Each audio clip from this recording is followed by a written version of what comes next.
This is the X-Zone Broadcast Network, broadcasting worldwide on broadcast affiliates and satellite program providers, including CNN Broadcast Network, Sirius Satellite Network, Star Media, Good News Radio Network, Angel Broadcast Network, Wiki Broadcast Network, and WPBN TV. For more information on the X-Zone Broadcast Network, visit us at www.xzbn.net.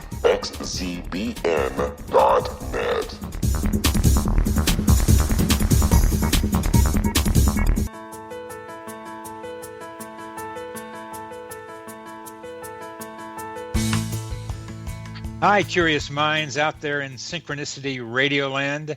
Welcome to CC with BB, Connecting with Coincidence with Dr. Bernie Beitman, MD. That's me.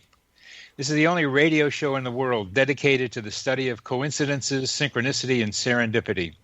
We are coming to you through the X-Zone Broadcast Network, located in Hamilton, Ontario, Canada, and broadcasting all over the world.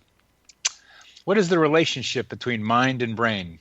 Does the brain produce consciousness, or does the greater consciousness produce the brain? How do we understand how mind and brain interact with each other? I'm a psychiatrist. I study this question in my office. I help people with medications and psychotherapy. I work in both the mind and the brain. You need your mind to recognize a coincidence and your brain to talk about it. Synchronicity spoken here. Coincidences alert us to possible causal connections not recognized by modern science. If you study your own coincidences, you will increase your curiosity about how reality works. The phrase connecting with coincidence is my coincidence brand.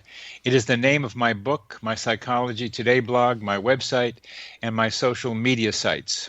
To find any and all of them, please put Connecting with Coincidence in your search engine. Would you like to know how sensitive you are to coincidences? Take the Weird Coincidence Survey on my website. I've been teaching marriage and family therapy for the last few weeks to psychiatric residents at the University of Virginia. And last Tuesday, I was telling them, as part of our discussion, why I wanted to have children. I told them that I wanted to have a son because of the patrilinear demand of my father and grandfather and great-grandfather and great-great-grandfather. Just after saying this, my cell phone rang, and it was my son.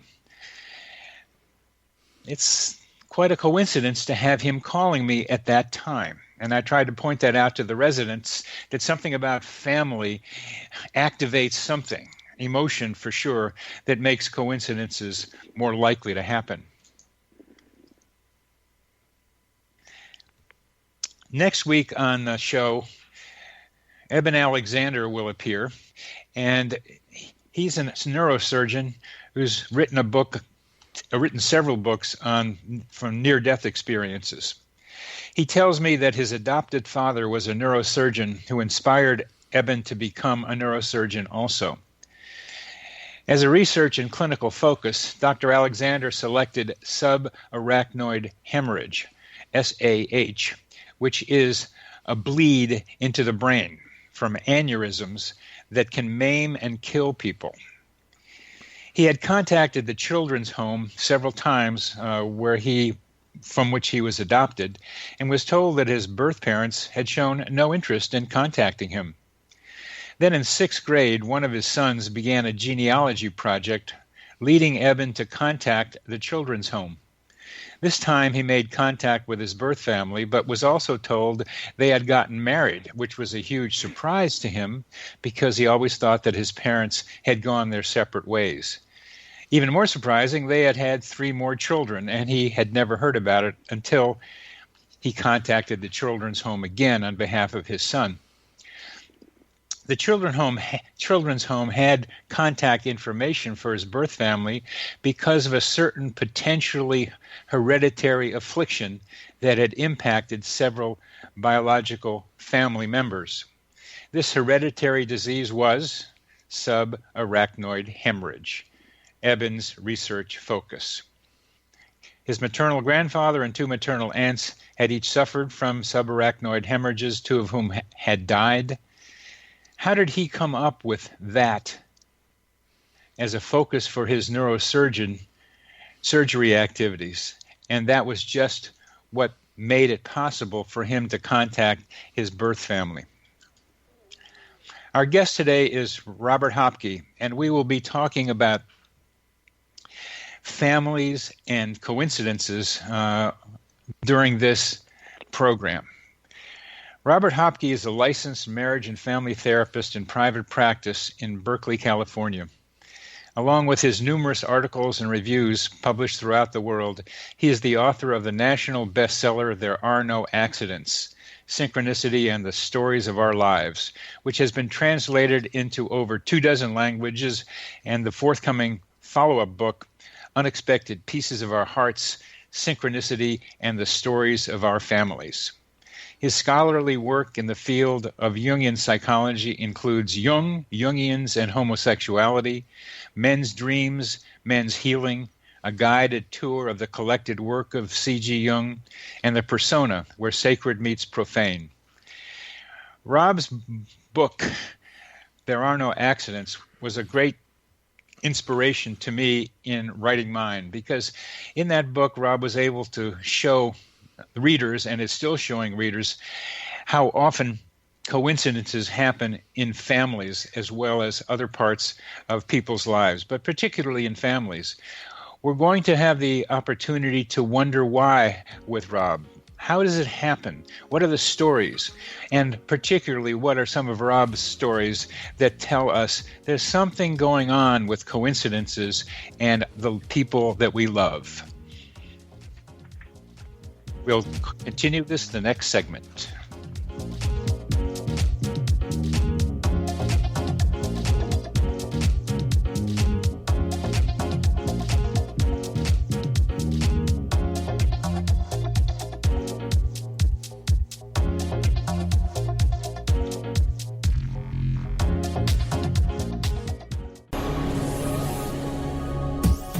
This is the X-Zone Broadcast Network, broadcasting worldwide on broadcast affiliates and satellite program providers, including CNN Broadcast Network, Sirius Satellite Network, Star Media, Good News Radio Network, Angel Broadcast Network, Wiki Broadcast Network, and WPBN TV. For more information on the X-Zone Broadcast Network, visit us at www.xzbn.net.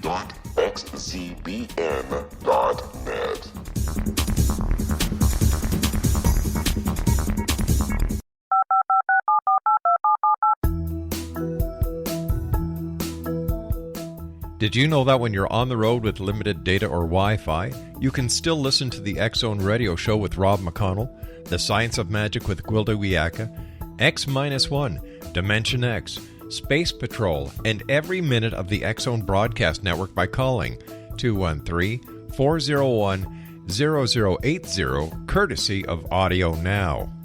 No smartphone, app, or internet needed. It saves your data plan, and it's free if you have unlimited minutes.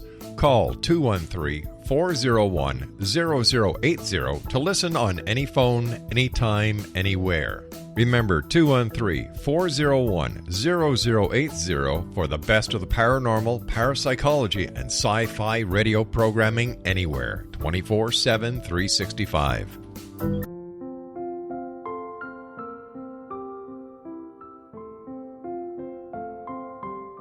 I am Dr. Carl O'Helvey, founder, president of a new cancer foundation focusing on evidence-based physical, mental, and spiritual interventions, including natural cancer cures, prayer, meditation, affirmations, nutrition, and other related holistic cancer prevention and cure modalities.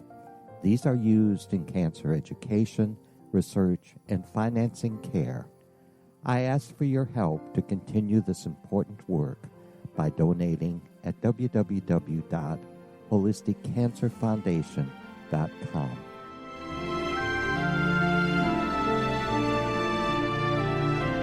Hello, I'm Pete Marsh. With my daughter Justina, we will be presenting the new radio show, Too Good to Be True. If something seems too good to be true, it usually is. But with the help of Justina's amazing gifts, we're going to gain insight into questions that don't yet have complete answers. Have you wondered who built Stonehenge and for what reason? Why are crop circles found in the same region as Stonehenge and elsewhere? Are crop circles a hoax, or are they created with technologies that we have little knowledge of? Who built the pyramids in Egypt and also in other countries? How and why were they built? Was the Titanic switched with the Britannic as part of a gigantic insurance fraud, or for more insidious reasons? What caused the Tunguska event when trees were flattened over an 800 square mile area in Siberia? Will the new insights be too good to be true? Well, that will depend on what you are prepared to believe. Please join us as we start on this journey together. For more information on Too Good to Be True, visit www.xzbn.net. Little children aren't the only ones afraid of the dark.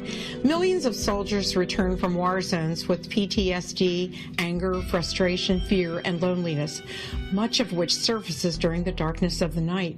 You have the chance to change the lives of these American heroes. Songs and Stories for Soldiers.us provides free MP3 players for these men and women.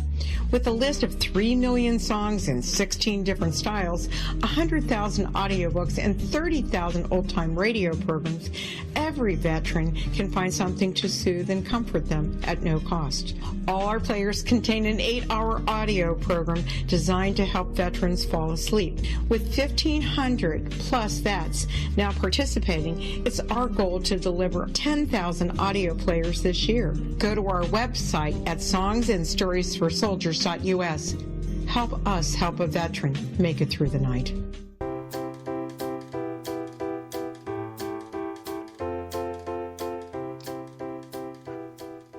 A great pleasure to have Rob Hopcke on our program today.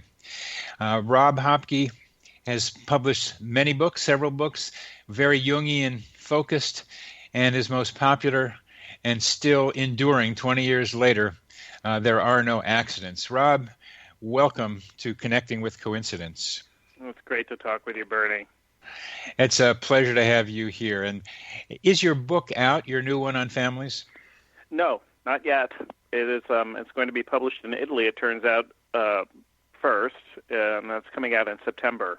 Interestingly enough, There Are No Accidents was published 20 years ago and translated into a bunch of different languages, including Italy. And for some reason, it's extremely popular in Italy. It's still in print after 20 years. So they're going to be re-releasing There Are No Accidents in a new edition.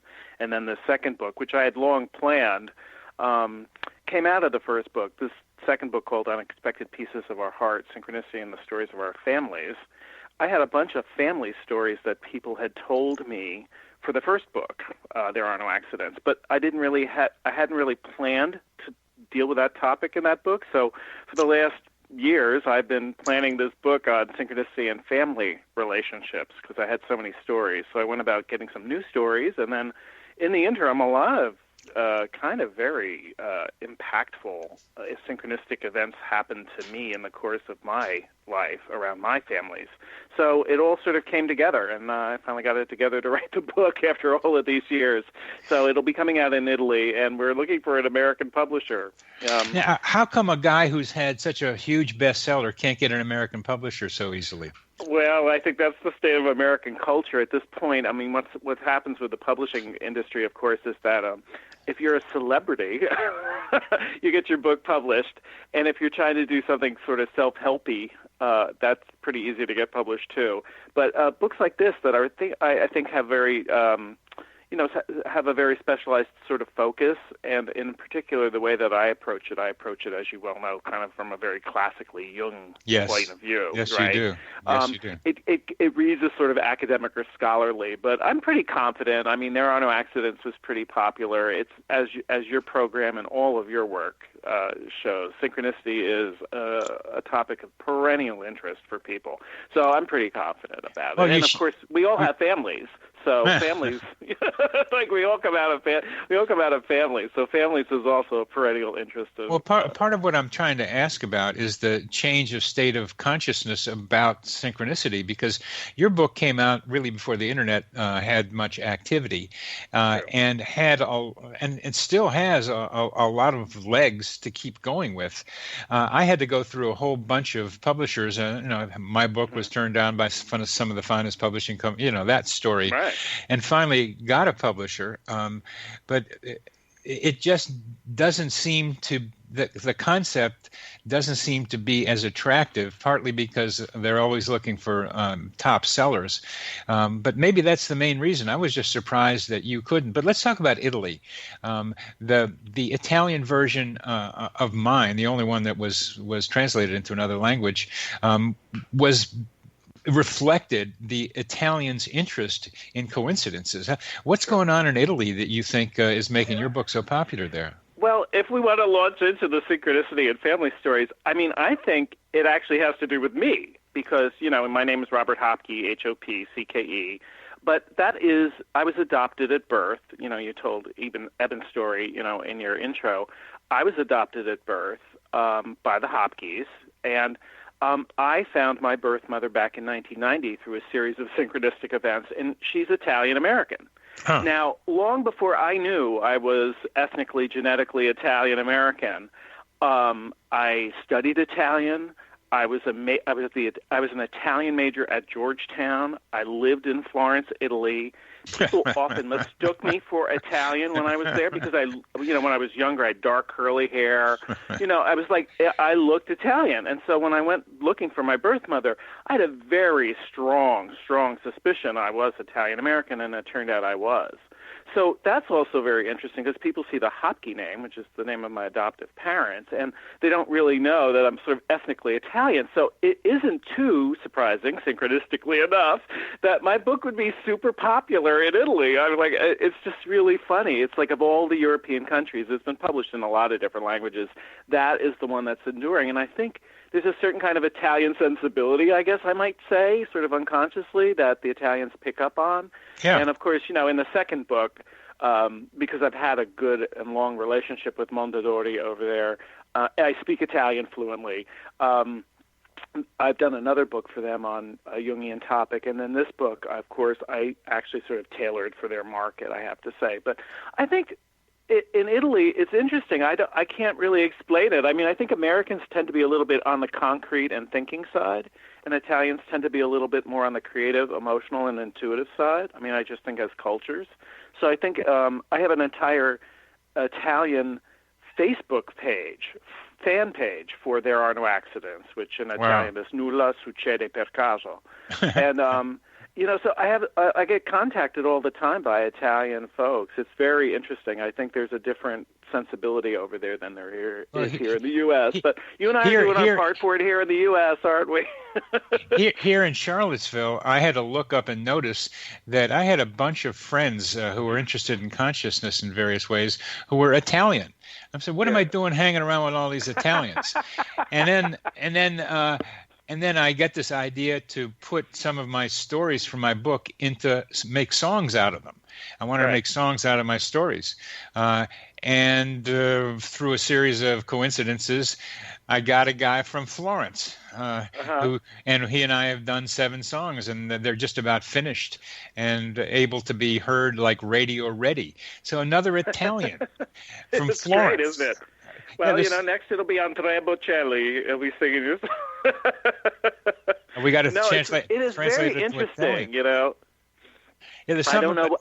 I'm sorry. Yeah, it's okay. We'll leave it at that. But there's something about Italy for you in a different way, than it is for me. I just been hanging around with these guys, and there's something Italian. There's something Italian here. What are we going to do with it? So, well, the story of my birth mother. I'll tell you the story of my birth mother. Please do that. So, I go about in 1990. I had a bunch of dreams in my own Jungian therapy about my birth parents, and my analyst kept saying, you need to find your birth parents, you need to find your birth parents. And when you're adopted, you have a real sense of loyalty and gratitude toward your adoptive parents. And both of my parents were a little bit insecure about the adoption, I have to say. So I never really went for it, but I did finally in 1990. I contacted the agency, the same social worker. I was only 27, so the same social worker who had handled my adoption when I was born was still there at the agency 27 years later. I've been in practice 35, so now I get it, But back then it was like, wow, same social worker. And it turned out that, she could release a lot of non-identifying information, but she couldn't release the identifying information in New Jersey. So but I wanted to know, so I knew I was Italian-American from that point, but I wanted to know where the family was from in Italy, because I had lived in Italy, I'd studied in Italy, I'd been all over the place. So the only way to do that was to actually institute a search for her. And like you said in Eben's story, they originally told me my birth parents really hadn't put any kind of a note on the file that they were okay with being contacted. So it was kind of a little bit of a complicated thing. So I paid the $300. They go about doing the search. I don't hear anything. My late husband and I were going to Italy for a vacation, which we did about every other year. And I really wanted to find out where the family was from before I went. So I put some pressure on them. Meanwhile, I had this dream. And I had this dream, and it's like a one-line dream. It says, your mother's name is Gloria. Well, my Hopcke mother's name is Gloria Hopcke. I'm like, okay. I talk about it with a therapist. I'm like, well, of course, it's sort of like obvious, her name is Gloria. That's my mother's name, right? So I talked to the agency, and the agency is giving me all kinds of excuses as to why they haven't found her. And I just got kind of pissed off. I'm a marriage and family therapist. I knew they hadn't done anything. I knew, this is, again, before the Internet, right? This is 1990. And so I'm like, okay, I could have instituted my own search. So I got kind of pissed off, and I said to him, now this was a Lutheran social services agency. So I said to him, God wants me to know who she is. And the guy says, how do you know God wants you to know? And I said, an angel told me her name in a dream. All right? I'm like totally pulling this out of my ass. I'm like, wow. Okay. And he's like, oh, yeah? I said, so no, you go get that file and you open it up, and I'm going to tell you what her name is. And if I get her name right, you better give me her identifying information. Hey, and wow, that's far out and groovy, man. That is really something. So he opens the file up, and I said, her name is Gloria, which he screams. He drops the phone, and it turns out my birth mother's name is also Gloria. Both my mother's names are Gloria, which is bizarre. And so he was flipped out. But I had this dream that said my mother's name was Gloria, and everyone just assumed it was my adoptive mother's name. Well, my actual birth mother's name is Gloria as well. So that's how I got her information, and I was talking to her the next day. I mean, I got her address. I went to the Berkeley Public Library. I looked her up. I'm like, it was very easy to get in contact with her. And I've known her, now since 1990, so for the last however many years that is, 27 years? Yeah. And I know where the family's from. I've been to the towns where my grandparents emigrated from in Italy. It was very interesting, but also very interesting. She's the second youngest of 14. Sure. And I'm the youngest of 65 cousins in this generation. I'm the only one that speaks Italian, the one that was adopted out at birth, who never grew up Italian, right? I'm the only one that speaks Italian. I'm the only one that's lived in Italy. So my cousins come to me for their information when they want to go to Italy and find the towns, and sort of speak to the towns. But it was totally synchronistic. It was very synchronistic, and it was one of those things that actually sort of inspired me to do There Are No Accidents. And also, I think it speaks to, like most synchronistic events do, this kind of unconscious connection we have with our past, with our ancestry, that pops up in these unexpected ways, consciously and deliberately, which is what we, you and I call a synchronistic event. Especially when you're looking. Especially, when you're open to it. When you're looking, for sure. I mean, I have to say, as you do, too, I'm sure people come up to me all the time and they're like, how can I make these synchronistic events happen to me? And I'm like, well, they're kind of acausal. You don't make them happen. They're coincidences. But you definitely have to stay open to it, right? I mean, if I had dismissed that dream, or if I had not really understood the significance of it and hadn't used it in the way I used it, how did you go to the birth mother as Gloria when you had an adoptive mother as Gloria? How did you make that jump?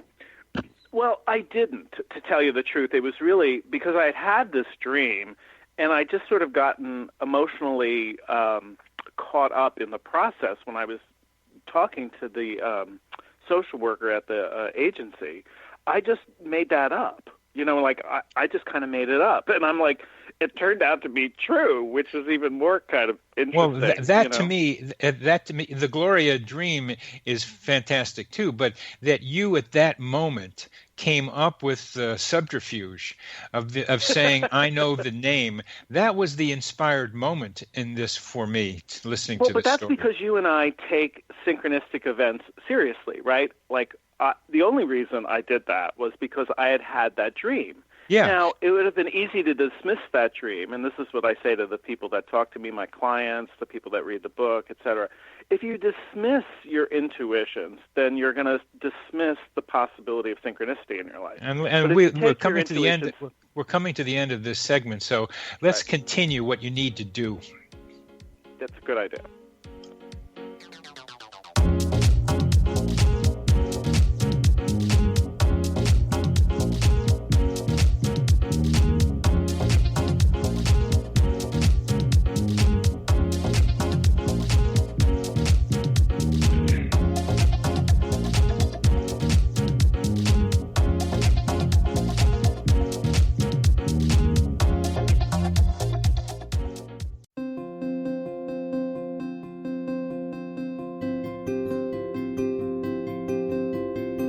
Dreams are our personal gateways into infinite wisdom. Don't miss shamanic counselor and indigenously trained dream decoder Sandra Corcoran's inspiring book, Shamanic Awakening Between the Dark and the Daylight.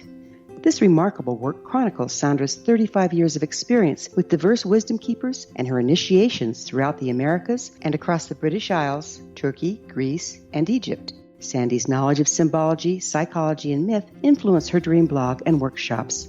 Sandy offers private tarot readings, international journeys, a meditative CD, as well as her book, Shamanic Awakening, to encourage you as you navigate this earth walk, creating a deeper connection to yourself and all that is. Find this and more at Sandy's website, starwalkervisions.com.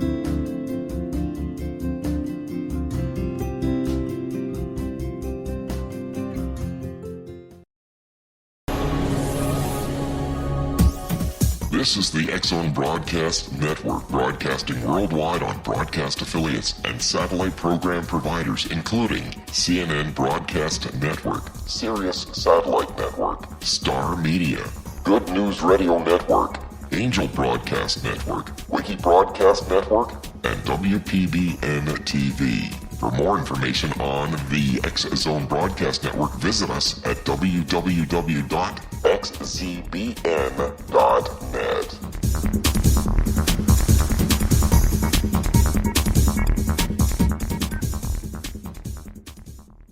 How would you like to be able to read other people's minds? Well, the next best thing is here. When you know how to read a person's name, you know how the person thinks, feels, and behaves.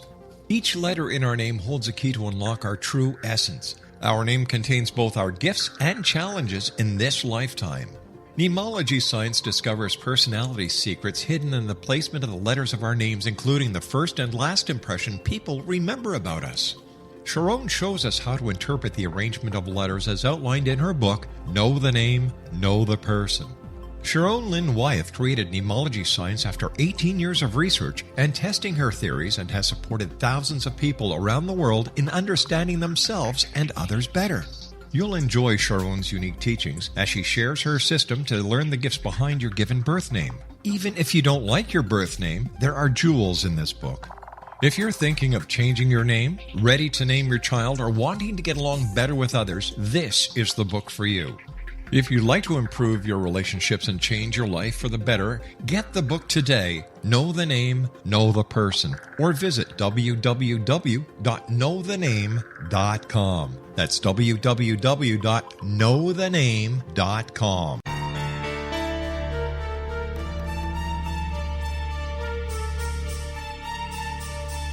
Hello, I'm Justina Marsh, and with my dad Pete, we are going to present a new show called Too Good to Be True. Together, we are aiming to discover more truths about this world and beyond. Do you have unanswered questions about the world? Do you ever wonder about aliens, conspiracy theories, or the universe? There are many shows discussing subjects such as pyramids or UFOs, but we want to relay this information based on our own research, including from spiritual means. Hopefully, listeners will be helped with their own beliefs and will appreciate the psychic insights that add to the previous research and information. We both look forward to sharing this insight and beginning this journey with our listeners. Visit xzbn.net for more information about when to listen.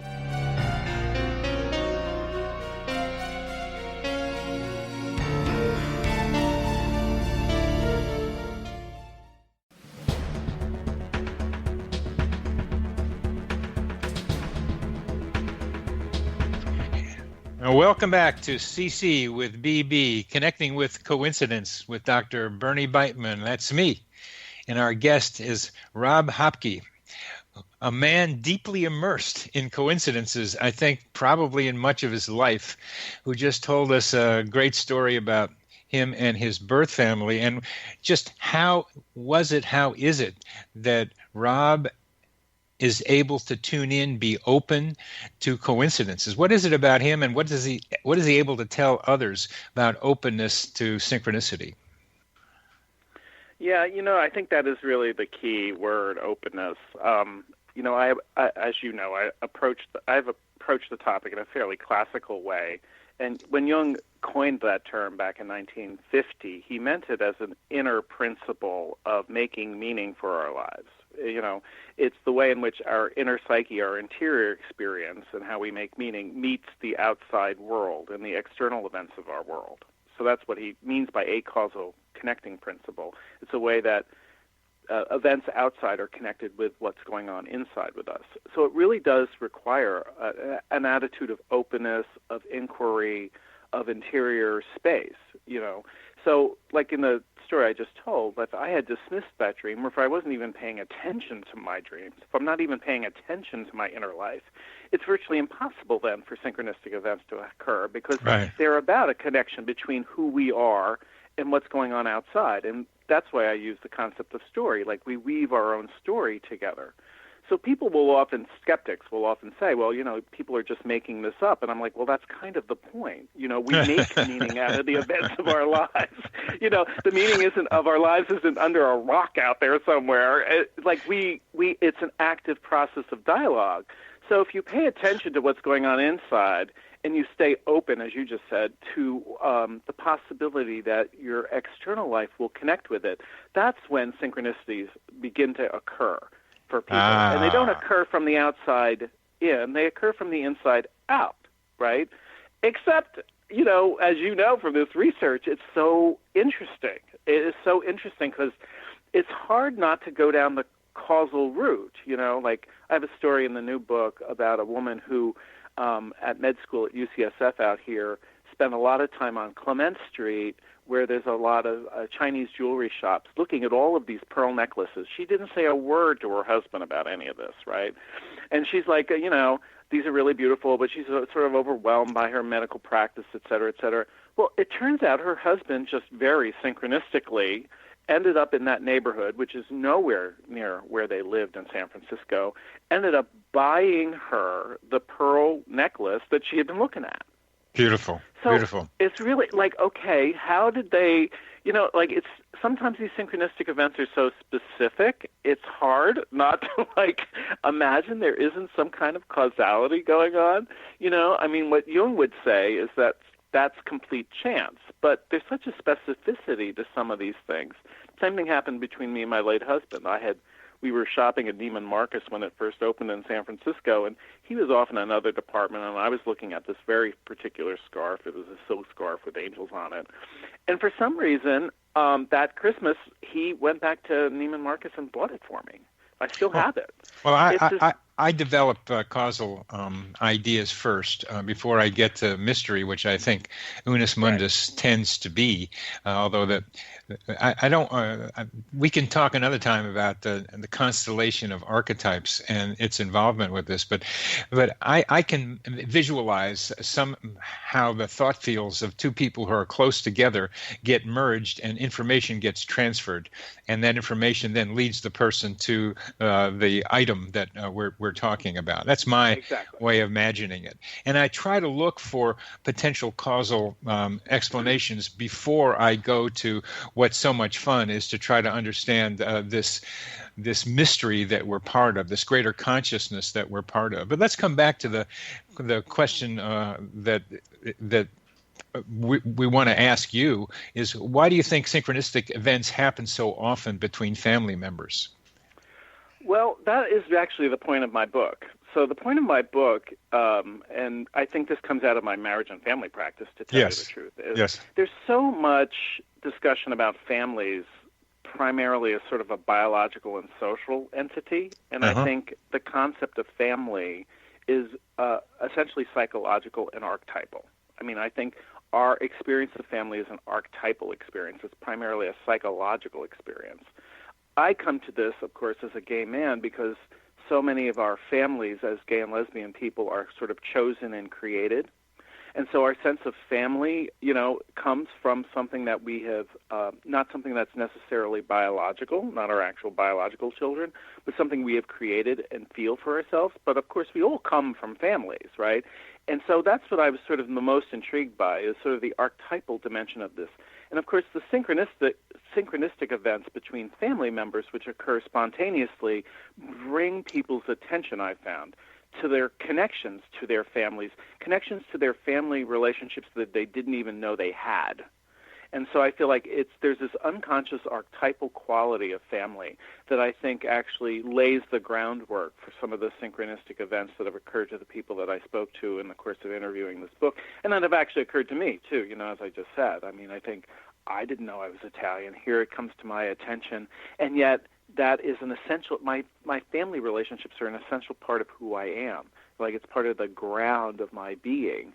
And so I feel like that's where synchronistic events often occur to bring people's attention, I think, to their connections with other family members that they sometimes didn't know they have, sometimes need to appreciate in a different or deeper way. I came to this somewhat through, in the research for the original book, I was hearing a lot of stories of people's connections to family members in the course of the death and dying process. Yes.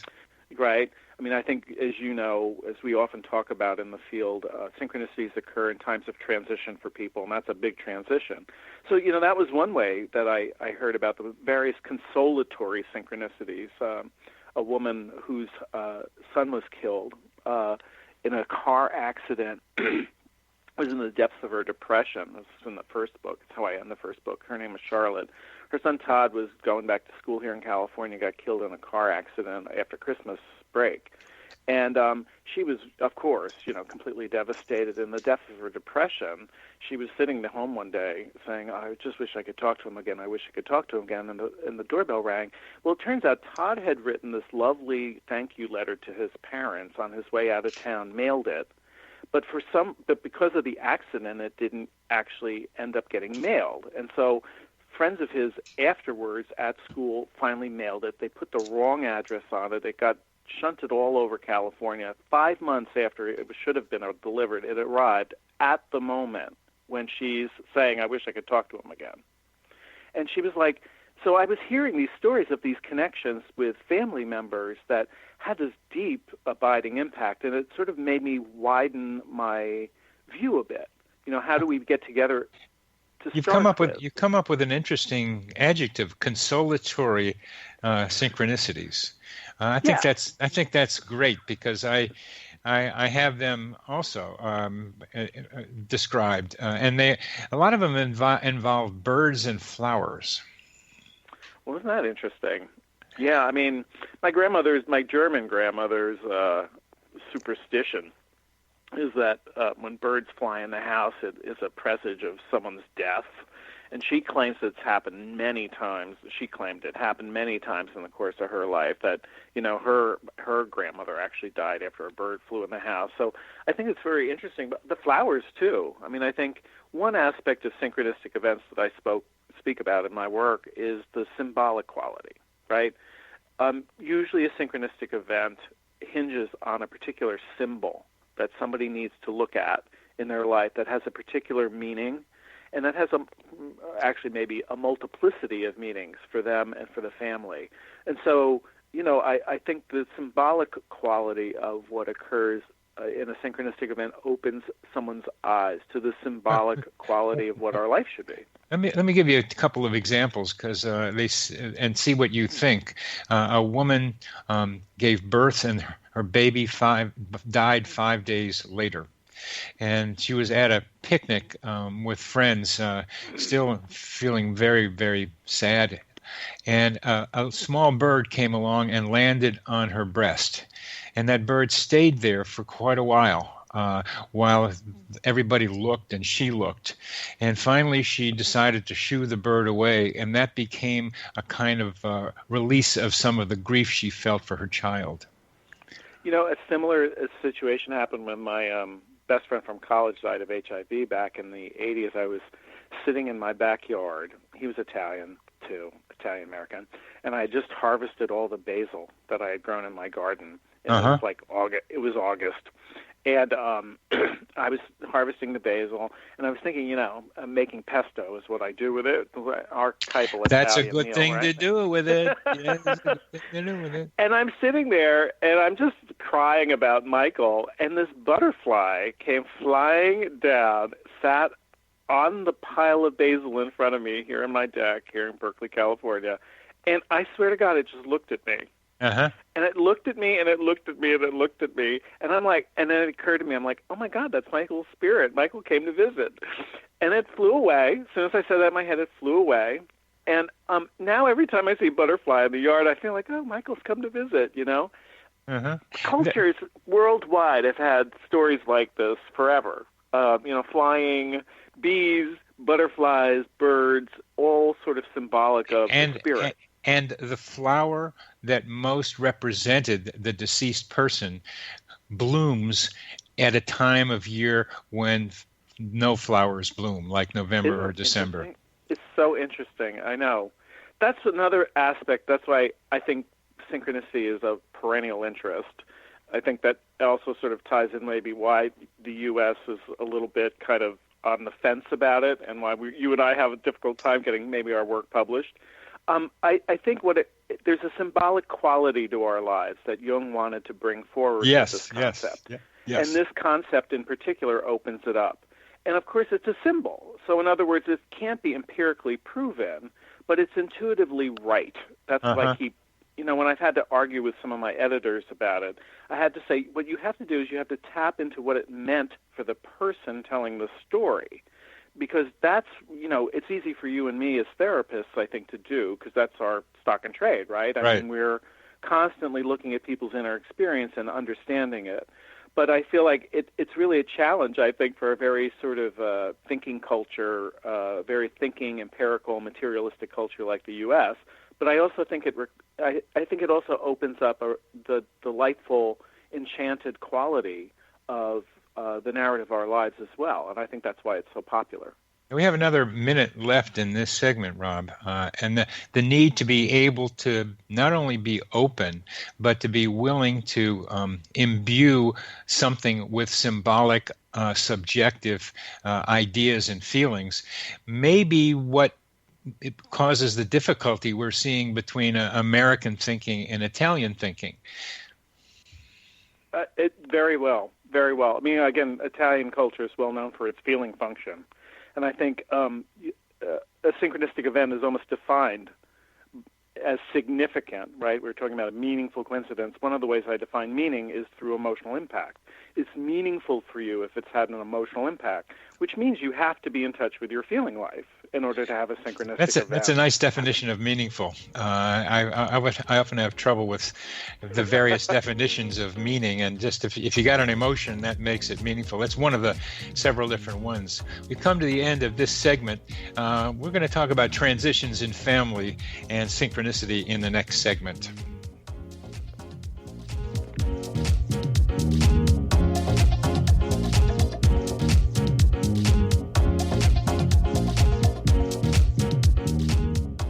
Hi everyone, Rob McConnell here, and I wanted to spend a moment on internet streaming. Everybody has heard about internet streaming, but not many know much about it. Did you know the internet streams just about everything? Movies. From new releases to old classics. TV shows. Almost every show, every episode, and much more. But the question has always been, how do you do it? Well now, thanks to the folks at 123 Ready TV, I have the answer for you. They have developed a simple program app, 123 Ready TV, that you install on your Windows PC, Android smartphone, or Android tablet that can have you streaming like a pro in less than 5 minutes. You truly won't believe how much is available or how easy it is to do until you try. And for a one-time cost of only $19.99, this product is a real winner. To learn more about 123 Ready TV, visit our website at www.xzbn.net.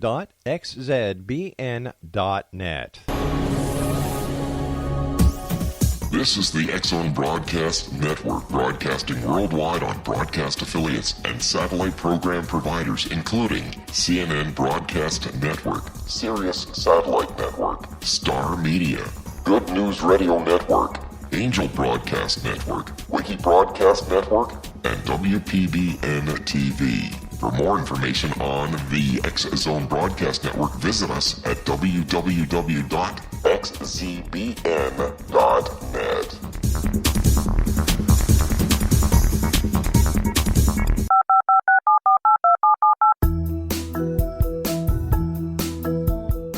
Did you know that when you're on the road with limited data or Wi-Fi, you can still listen to the X-Zone Radio Show with Rob McConnell, The Science of Magic with Gwilda Wiyaka, X-1, Dimension X, Space Patrol, and every minute of the X-Zone Broadcast Network by calling 213-401-0080, courtesy of Audio Now. No smartphone, app, or internet needed. It saves your data plan, and it's free if you have unlimited minutes. Call 213-401-0080 to listen on any phone, anytime, anywhere. Remember 213-401-0080 for the best of the paranormal, parapsychology, and sci-fi radio programming anywhere, 24/7, 365.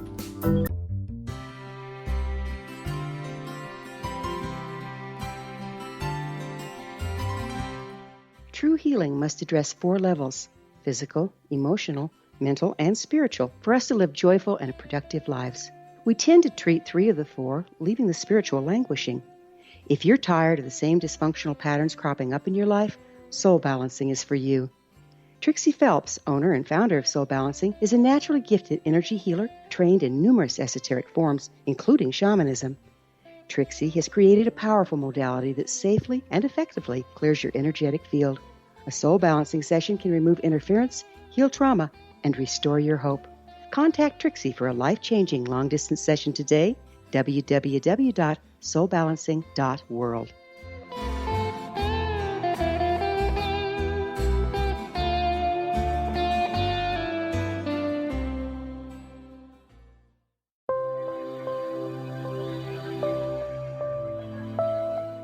There's a legend shared by many indigenous cultures of a time when the nations were cast to the 4 corners of the world. Each nation was given a body of sacred knowledge that held a different portion of the truth to preserve. True reality could not be known until all the nations reunited, combining the information. If a single one was missing, the world could not be reborn and darkness would prevail. The Science of Magic Radio is dedicated to reuniting the sacred knowledge. With the understanding, none of us has all the answers, but together we can open new perceptions and possibilities. Through our combined vision, the world can be reborn into a place where darkness no longer prevails. Join me, Gwilda Wiyaka, and the Science of Magic daily on the X-Zone Broadcast Network, xzbn.net, or visit us at thescienceofmagic.net.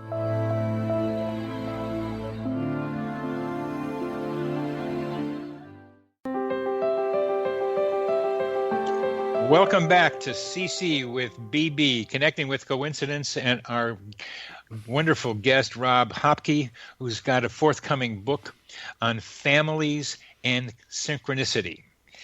And Rob, what are some of these transitional points in family relationships that increase the probability of coincidences?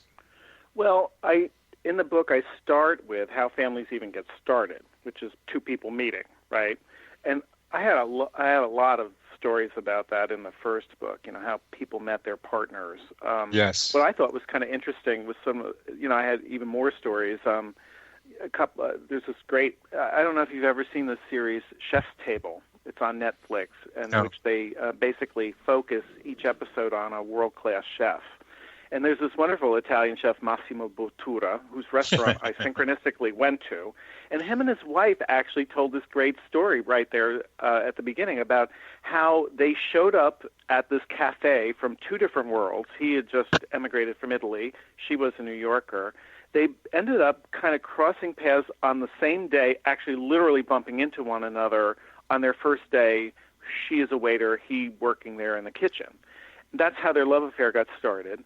Then it turned out that he took a job in Italy, went back to Italy, And through a wild series of coincidences, she ended up kind of going there finally.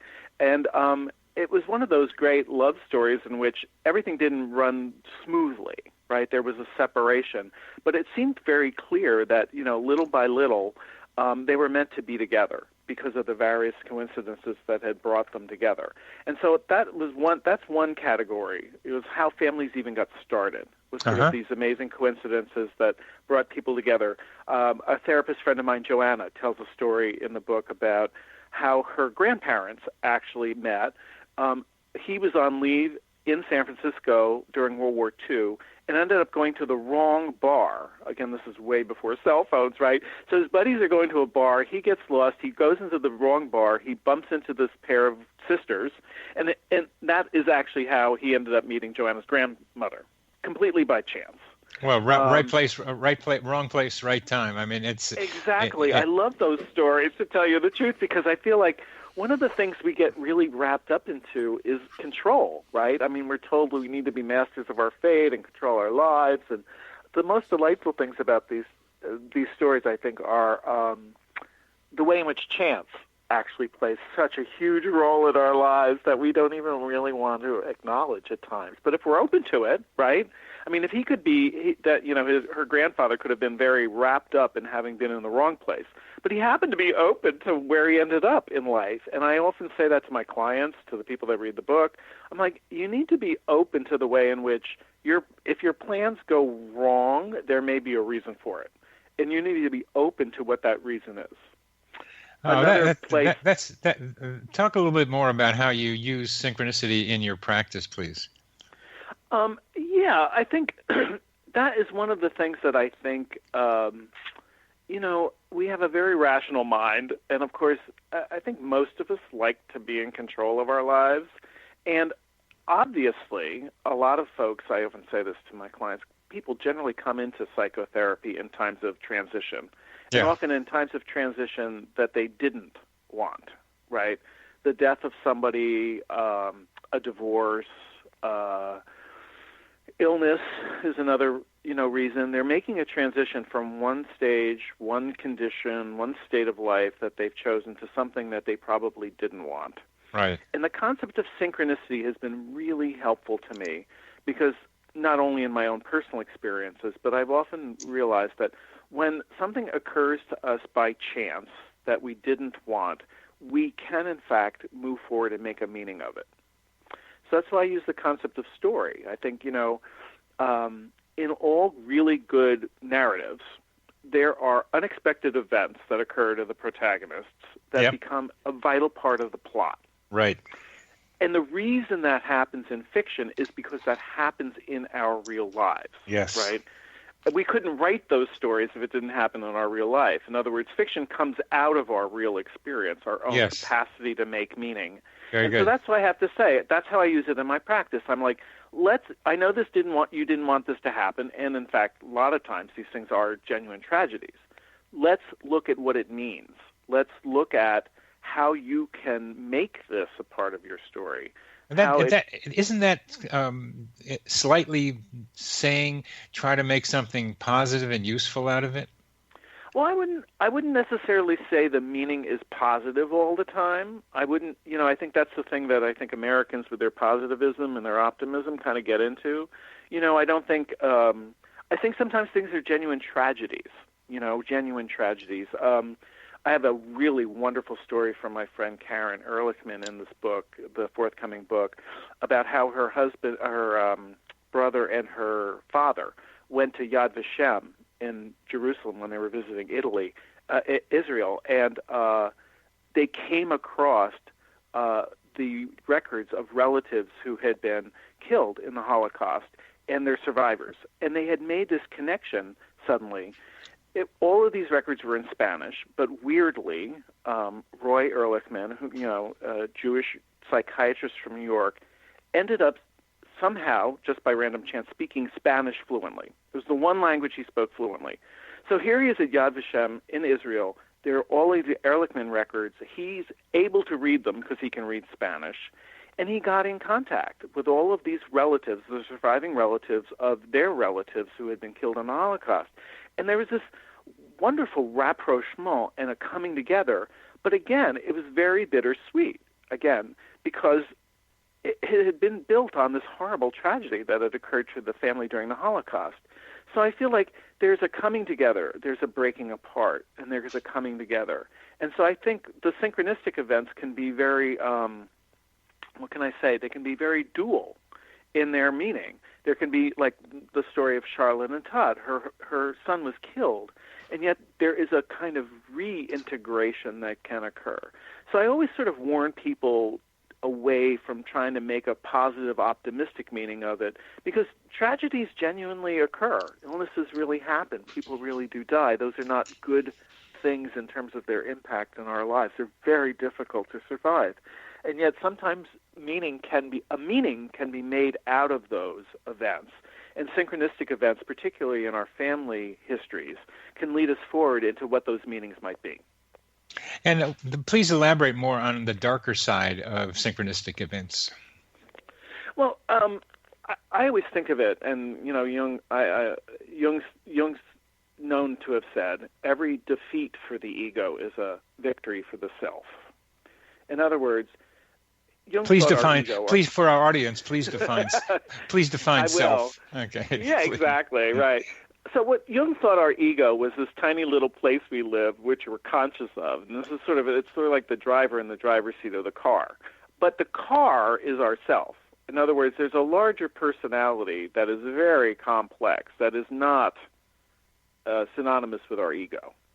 So what he means by that is when we get into our head, when we get about in the idea that we're running our own lives and that nothing, that we can actually plot our own fate, chance events will occur which show the falsity of that, the limited quality of our ego.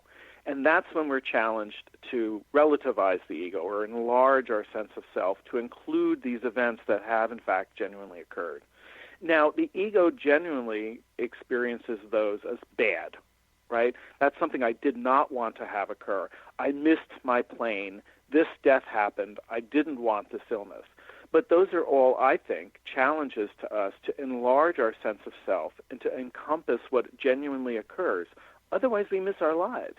I mean, that's what our life is. Our life is a series of chance events. Now, we do have agency and we do exercise our own will with regard to what we do day to day. But I think what I like about the synchronistic field of research that you and I are in is that these chance events actually open people up to another half of how it is to live, which is more flexible, wider, more complicated, actually, and I think ultimately more fulfilling. You sound different from what I read in your book regarding chance, because you used acausal quite often and the Jungian ideas to somewhat explain activation of archetypes included coincidences. Now you're pretty much saying, and I don't think this is all what you're saying, that we have chance events and we can make meaning out of them. What's very interesting about Jung, and again, I went back to read Jung, even more deeply this time in writing this book. And what's interesting, I actually quote a series of incidents that he talks about with regard to his family members from his autobiography. We have about a minute and a half left, Rob. Yeah. For his autobiography. His autobiography is Memories, Dreams, Reflections. It's sort of an unofficial book, right, so to speak. Right. It's not his official writings. Right. And he comes really close to saying what you just said earlier in this program. In other words, he says he had this dream that presaged his grandson's accident, almost drowned. Yeah. And he said, if the unconscious can give us all kinds of information, why can't it give us information about the future, right? Mm-hmm. In other words, he comes right up to the line of saying what you said earlier, in other words, that we have an awareness and that we can receive information, that the synchronistic events in that sense are caused by an extrasensory perception, but he doesn't move over the line. So it's very interesting with Jung to sort of see him come very close to it. And I think probably unofficially his view was like yours, very much.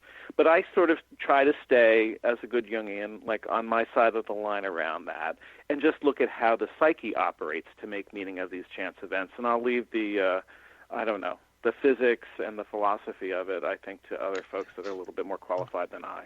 Oh, that is a beautiful statement of your own limitations and how you're thinking, because I have mine too, and we need to have them. And another limitation is that we've come to the end of our radio program for today. Thank you very much for being on the program, Rob. It's delightful, Bernie. Thanks so much for your work over all these years. It's been great. Thank you.